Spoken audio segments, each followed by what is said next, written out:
తెలంగాణ జాతిపిత అయినటువంటి కేసీఆర్ గారి మీద మీరు ఇవాళ నోటీసులు ఇవ్వడం అంటే యావత్తు తెలంగాణకు నోటీసులు ఇచ్చినట్టే అని నేను భావిస్తూ ఉన్నాను. ఎందుకోసం ఈ మాట చెప్తా ఉన్నామంటే ఆ బక్కపల్సటి మనిషి ఒకసారి పిడికిలెత్తి బయలుదేరితేనే ఇవాళ తెలంగాణ రాష్ట్రం వచ్చింది. తెలంగాణ రాష్ట్రం వచ్చింది కాబట్టే మీరు ఇవాళ తెలంగాణ రాష్ట్రానికి ముఖ్యమంత్రిగా ఉన్నారు. అది మర్చిపోయి అటువంటి వ్యక్తికే మీరు ఇవాళ నోటీస్ ఇవ్వడం ఎందుకోసం ఇస్తూ ఉన్నారు? మొత్తం ఈ నోటీస్ ఏంది, ఈ కమిషన్ ఏంది, ఈ కథ ఏంది? తెలంగాణ జాగృతి సైనికులంతా కూడా యావత్ రాష్ట్రానికి జూన్ 4వ తారీఖు నాడు ఒక మహాధర్నా చేస్తాం. మేము ఆ ధర్నాలు అన్నీ కూడా వివరిస్తాం. మీ కుట్ర ఏంది, కాళేశ్వరం ఏంది, ఇవన్నీ కూడా వివరిస్తాం. జూన్ 4వ తారీఖు నాడు ఒక మహాధర్నా చేపట్టబోతా ఉన్నాం ఇందిరా పార్క్ దగ్గర తెలంగాణ జాగృతి తరఫున. ఖచ్చితంగా అక్కడ మొత్తం కూడా మీరు ఎట్లా గుత్తేదారులకు వంతబాడుతున్నారు, ఎట్లా తెలంగాణ రైతాంగాన్ని ఎండబెడుతున్నారు, ఎందుకోసం కాళేశ్వరం ప్రాజెక్టు మీరు వాడతలేరు, ఎందుకు నిర్వీర్యం చేస్తున్నారు, ఈ అంశాలన్నీ కూడా తెలంగాణ ప్రజల ముందు బట్టబయలు చేస్తామని చెప్పి ఈ సందర్భంగా మేము తెలియజేస్తూ ఉన్నాం. అదేవిధంగా మీకు తెలుసు తెలంగాణ జాగృతి అనేక కార్యక్రమాలు చేసుకుంటూ వచ్చింది. బీసీ బిల్లు కోసం గత సంవత్సరంన్నరగా మేము పోరాటం చేస్తూ ఉన్నాం. కానీ నిన్ననే ముఖ్యమంత్రి గారు వెళ్ళి మోడీ గారిని కలిసి దేశ ప్రధానమంత్రిని అనేక ప్రాజెక్టుల గురించి మాట్లాడినారు, కానీ బీసీ బిల్లు గురించి మాట్లాడలేదు. ఇవాళ బీసీ బిల్లు ఈ రాష్ట్రంలో పెట్టించగలిగినామంటే, ఒకటి కాదు 2 బిల్లులు పెట్టించినామంటే దాంట్లో తెలంగాణ జాగృతి యూపీఎఫ్ పాత్ర ఉందన్న విషయాన్ని తెలంగాణ బీసీ బిడ్డలు ఎప్పుడు కూడా విస్మరించారని చెప్పి సందర్భంగా నేను గుర్తు చేస్తూ, మీరు మర్చిపోవచ్చుగాక కానీ మేము మర్చిపోలేదు. బీజేపీ వాళ్ళకి హెచ్చరిక చేస్తూ ఉన్నాం, మీరు బీసీ బిల్లును డీప్ ఫ్రిడ్జ్లో పెట్టే ప్రయత్నం చేస్తే కొన్ని రోజుల తర్వాత మళ్ళా జాగృతి కార్యాచరణ తీసుకుంటుంది. ఖచ్చితంగా కేంద్రానికి సెగదలిగే విధంగా రైల్ రోకా లాంటి కార్యక్రమాలను కూడా తీసుకొని పెద్ద ఎత్తున ముందుకెళ్తామని చెప్పి, బీసీలకు 42% రిజర్వేషన్లు లోకల్ బాడీ ఎన్నికలు పెట్టే లోపలనే తెలంగాణ జాగృతి తరఫున పోరాటం చేసి సాధించుకుంటామని కూడా ఈ సందర్భంగా తెలియజేస్తూ ఉన్నాం.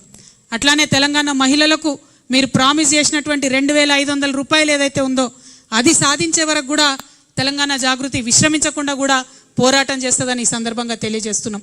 తెలంగాణ స్టూడెంట్స్కి, ఆడపిల్లలకు ముఖ్యంగా మీరు ఇస్తామన్న స్కూటీలు ఇవ్వకుండా చేస్తున్నటువంటి మోసాన్ని కూడా ఖచ్చితంగా ప్రతి కాలేజ్కు, ప్రతి విద్యార్థి దగ్గరికి తెలంగాణ జాగృతి విద్యార్థి విభాగం నుంచి వెళ్ళి పోరాటం చేసి సాధించుకుంటామని కూడా ఈ సందర్భంగా తెలియజేస్తూ ఉన్నాం.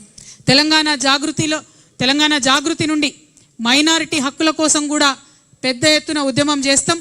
ఎన్నడూ లేని విధంగా తెలంగాణ జాగృతిలో మైనారిటీ ముస్లిం విభాగాన్ని, మైనారిటీ క్రిస్టియన్ విభాగాన్ని, మైనారిటీ సిక్ విభాగాన్ని కూడా ప్రారంభించి మైనారిటీ సమస్యలపైన పెద్ద ఎత్తున పోరాటం చేస్తామని కూడా ఈ సందర్భంగా తెలియజేస్తూ ఉన్నాం. అట్లానే మన బంజారాల కోసం, ఆదివాసీల కోసం ఎస్టీ విభాగాన్ని ఏర్పాటు చేసుకుంటున్నాం.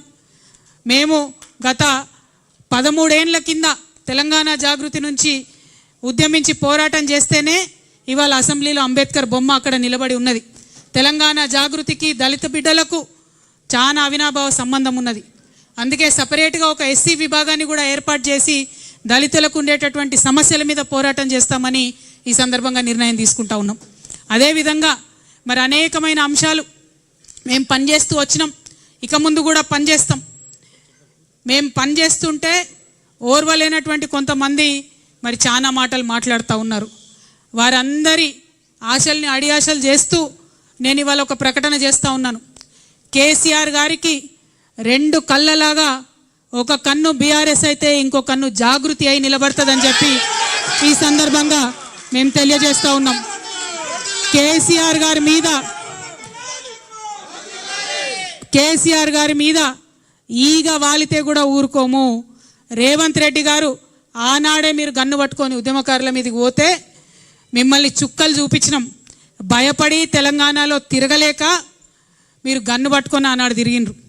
ఇదే బీజేపీ నాయకులు తెలంగాణ రాష్ట్ర సాధనలో వెనుక ఉంటే ఆనాడు ఎండల లక్ష్మీనారాయణ లాంటి వాళ్ళు ఒకరో ఇద్దరో ముందుకొచ్చి రాజీనామా చేస్తే ఇదే తెలంగాణ జాగృతి గల్లీ గల్లీ తిరిగి నిజామాబాద్లో తెలంగాణ వాదాన్ని నిలబెట్టుకున్న విషయాన్ని కూడా గుర్తు చేస్తున్నాం. ఇవాళ అంశాలన్నీ మరిచి బీజేపీ వాళ్ళు తెలంగాణ కోసం ఒక్క మాట కూడా మాట్లాడకుండా 8 మంది ఎంపీలను గెలిపించిన నీళ్లు మనవి తరలించకపోతుంటే మాట్లాడకుండా ₹1 నిధులు కూడా కేంద్ర బడ్జెట్ నుంచి మాకు ఇవ్వకుండా మీరు చేస్తూ ఉన్నారు. ఖచ్చితంగా బీజేపీ వాళ్ళు ఒకవేళ బీసీ బిల్లు మీద మీరు ముందడుగు వేయకపోయినా, గోదావరి జలాలలో మన వాటాను కాపాడకపోయినా మళ్ళీ తెలంగాణ జాగృతి పవర్ ఏందో ఖచ్చితంగా చూపిస్తాం అని చెప్పి ఈ సందర్భంగా తెలియజేస్తూ, మరి ఇన్ని రోజులు అనేకమైన అంశాల మీద పోరాటం చేసినటువంటి జాగృతి సంస్థ ఇంకా పెద్ద ఎత్తున విస్తరించుకొని తెలంగాణ ప్రజల దీవెనలతోని ముందుకు వెళ్తామని ఈ సందర్భంగా తెలియజేస్తూ, మరి మేము కొత్త ఆఫీస్ ఇక్కడ ఏర్పాటు చేసుకున్న సందర్భంగా తెలంగాణ తల్లులందరి దీవెన కూడా మాకు ఉండాలని చెప్పి, తెలంగాణ అన్నదమ్ములందరి యొక్క సహాయ సహకారాలు కూడా మాకు ఉండాలని చెప్పి మనస్ఫూర్తిగా నేను కోరుకుంటూ, ఇంత పెద్ద ఎత్తున ఇక్కడికి వచ్చి మా ఆఫీస్ని సందర్శించి మాకు చేయూతనిచ్చినటువంటి మీడియా మిత్రులందరికీ కూడా మనస్ఫూర్తిగా నేను ధన్యవాదాలు తెలియజేస్తూ, మరి మా మహాధర్నా యొక్క పోస్టర్ని కూడా ఇప్పుడు రిలీజ్ చేసుకుంటామని ఈ సందర్భంగా తెలియజేస్తున్నాను. Thank you. జై తెలంగాణ, జై జాగృతి, జై కేసీఆర్, జై తెలంగాణ.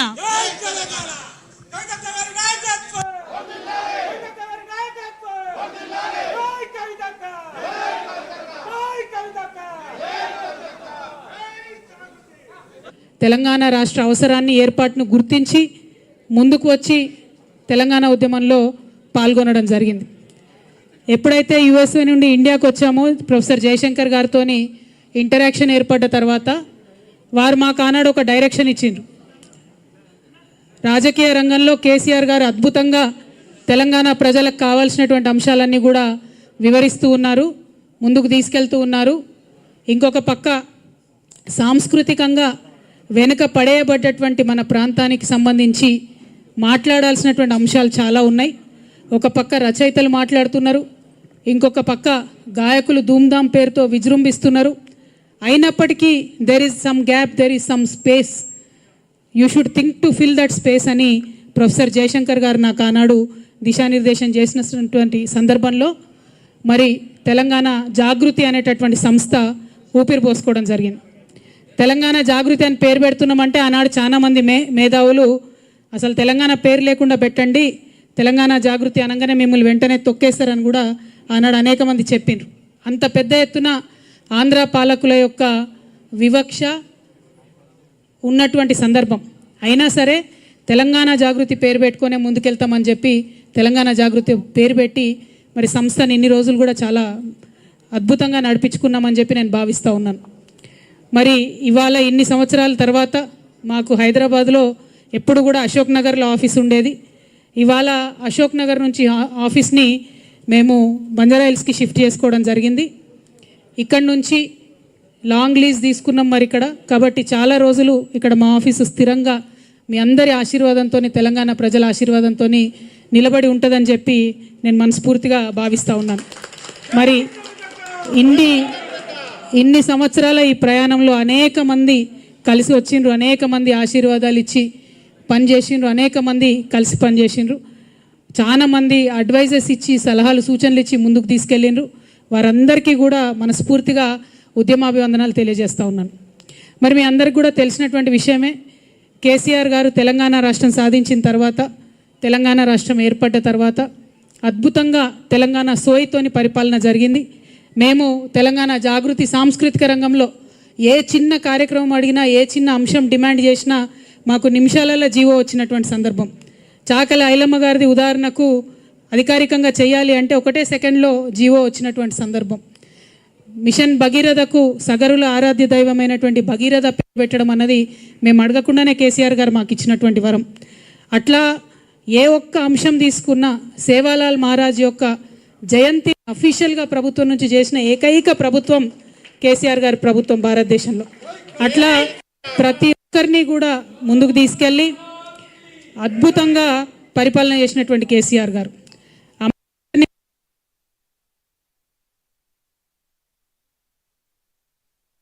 లోనే ఆనాడు అత్యంత పెద్ద విగ్రహంగా అంబేద్కర్ నిలుపుకున్నాం. అట్లా ఒకటి రెండు కాదు, ప్రతి ఒక్క అంశంలో కూడా తెలంగాణ సోయితో పరిపాలన జరిగింది. మరి ఇవాళ ఉన్నటువంటి పరిపాలన మనం చూసుకుంటే ఈ 10 సంవత్సరాలకి ఇప్పటికి చాలా తేడా ఉంది. ఇప్పుడు ఉన్నటువంటి మన ముఖ్యమంత్రి గారు కనీసం జై తెలంగాణ అని కూడా అన్నారు. ఇవాళ మా తెలంగాణ జాగృతి ప్రారంభించిన ఇక్కడ కొత్త ఆఫీస్ని స్టేట్ ఆఫీస్ని ప్రారంభించుకున్నటువంటి సందర్భంగా ఎల్లుండే రాష్ట్ర అవతరణ దినోత్సవం వస్తుంది. నేను రాష్ట్ర ముఖ్యమంత్రి గారిని డిమాండ్ చేస్తూ ఉన్నాను, సీఎం గారు కనీసం ఇప్పటికన్నా మీరు జై తెలంగాణ నినాదం అనండి. ఎల్లుండి రాష్ట్ర అవతరణ దినోత్సవం నాడు కనీసం అమరవీరులకు నివాళులు అర్పించండి అని చెప్పి నేను ముఖ్యమంత్రి గారిని డిమాండ్ చేస్తూ ఉన్నాను. నిజానికి జై తెలంగాణ అనని వాడికి, తెలంగాణ అమరవీరులను తలుచుకోనటువంటి వారికి, నివాళులు అర్పించని వారికి ఆ కుర్చీలో కూర్చునే అర్హత కూడా లేదు. కానీ తెలంగాణ గ్రహచాటు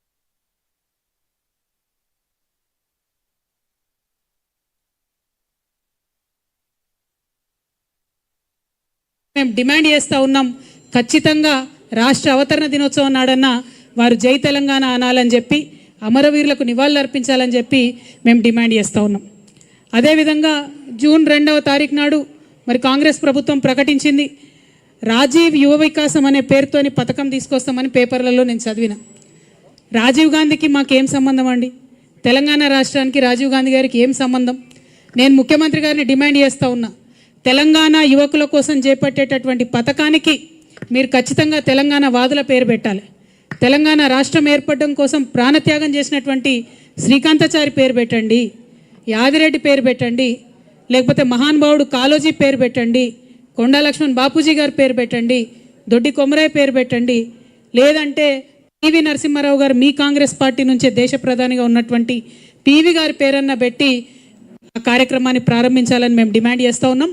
తెలంగాణ యువ వికాసం అనే పేరుతోని కార్యక్రమం ఉండాలి, కానీ రాజీవ్ యువ వికాసం అనే పేరుతోని కార్యక్రమం ఉండకూడదని, అది కూడా మీరు అవతరణ దినోత్సవం నాడు ప్రారంభిస్తున్నారు కాబట్టి మేము ఈ డిమాండ్ చేస్తూ ఉన్నాం.